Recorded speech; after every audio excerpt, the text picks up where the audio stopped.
Hi, I'm Chef Mark and this is Cruising in the Kitchen. Today I'm going to make chocolate chip cookies. Favorite of the house for Nico and Sydney. Mom too. Okay, this is our mise en place. Everything we need to have is right in front of us so we're not running around the kitchen. 2 cups of flour, half a teaspoon of salt, half a teaspoon of baking soda, 2 eggs, 1 egg, 1 yolk, 2 teaspoons of vanilla, cup of brown sugar, half a cup of white sugar, which you actually want to mix and get a nice even distribution of the sugar. Much easier with soft brown sugar. So if you have some rock hard brown sugar, you want to make sure it's soft enough to do this. You really want to get it all one color, like that. Okay, more or less like that. 12 tablespoons of butter, melted and cooled. See?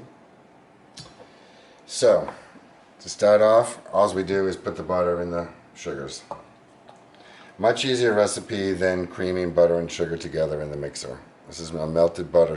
I call this a melted butter cookie recipe, and it goes together really fast. Especially, it takes longer to get all these ingredients together than it does to actually make the cookie.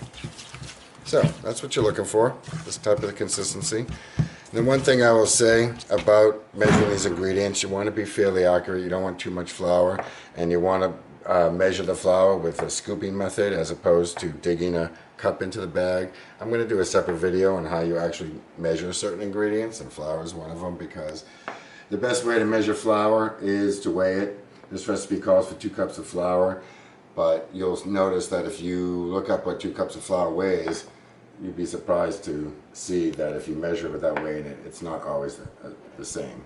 So, be careful when you're doing your flour. 2 cups. Eggs go in next. And you can see the chips, instead of chocolate chips, I cut up my own bar chocolate. This is Belgian chocolate you can buy, and I just chop it up. A lot easier to use the regular chips you buy in the store, 1.5 cups of chips, but I prefer that chocolate, and I like the different consistencies and the different sizes of the chips. It makes for a little bit different of a cookie, and I like that. So that's what you're looking for. There's your eggs and vanilla. So basically, the rest of it goes in, and you don't want to overwork it, but you want to make sure that it's mixed. So that's why I think when you're learning how to do a small batch cookies like this, you might as well do it by hand. You could always do this in a mixer, but I think you could overwork it. And I think it's good to understand the feel and what this spatula feels like and the resistance that you get and the feeling of the consistency of the dough by hand. Just looking at it in a mix is not quite the same. So, there you go. See, when you run out of streaks of flour, that's how you know you did it. And we're just about there. I'll give it another turn or two. And it looks just about done. So there's your cookie dough. Plain and simple. You can do a lot of things with this dough. Obviously, we're going to make cookies with it today.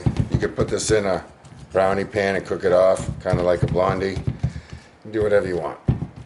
But basically, the oven's at 350.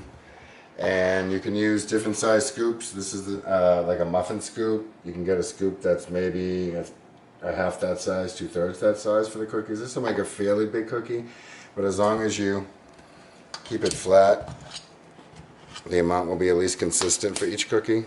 So, but you don't have to really worry. If you don't have one, you can use a tablespoon, and I prefer a little bit smaller cookie than this. Anyways, this is going to make a pretty giant cookie. So I just take about, whatever you want to call it, a couple tablespoons, and I do this. And we'll put that in a 350 oven. And what I do when I don't want to cook all these at once is take these different shapes, these discs, and I'll wrap each one up individually in plastic wrap, and I throw them in the freezer. But for now, we're going to cook off a couple, and we'll show you what they look like when they come out. I'm not going to cook up the whole of them, but basically, you can cook as many as you want, and the benefit of making the cookie dough is that it's easily freezable, and I can take out a frozen one of these and throw it in the oven. It takes an extra minute or two in the oven, but You know, I put the oven on for 14 minutes at 350 and I check them. Might need another minute or two more. But it's a little bit of a preference on that too. Some people want them super, super soft. Some people want a little bit more crispy edge. Just watch your oven and set it for a few minutes less than you think it's going to be ready, because you can always leave it in there an extra minute. You can't take it back if it's too much. And we'll come back when that's cooked. Okay. It came out of the oven after about 14 minutes. And I just wanted to show you what I do with the rest of the dough. I make it into the portion. I'm going to freeze this and then I'll bag it, and I just take them out as I want them. I think that's a really nice thing to do. So you don't have, it's better, every night you can cook a fresh cookie like this, cook a few cookies at a time. And it's much better to eat a fresh cookie than, you know, cook them all at once and eat them over the next few days. And I think they look pretty good, and this is where you can see the difference between like uniform chips or not. I don't have uniform chips, but I like it because it just looks different. Small chips, big chips, all mixed matched.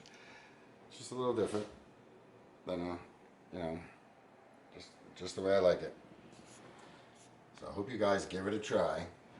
And that's how you make chocolate chip cookies. Very simple. See you next time on another adventure at Cruising in the Kitchen.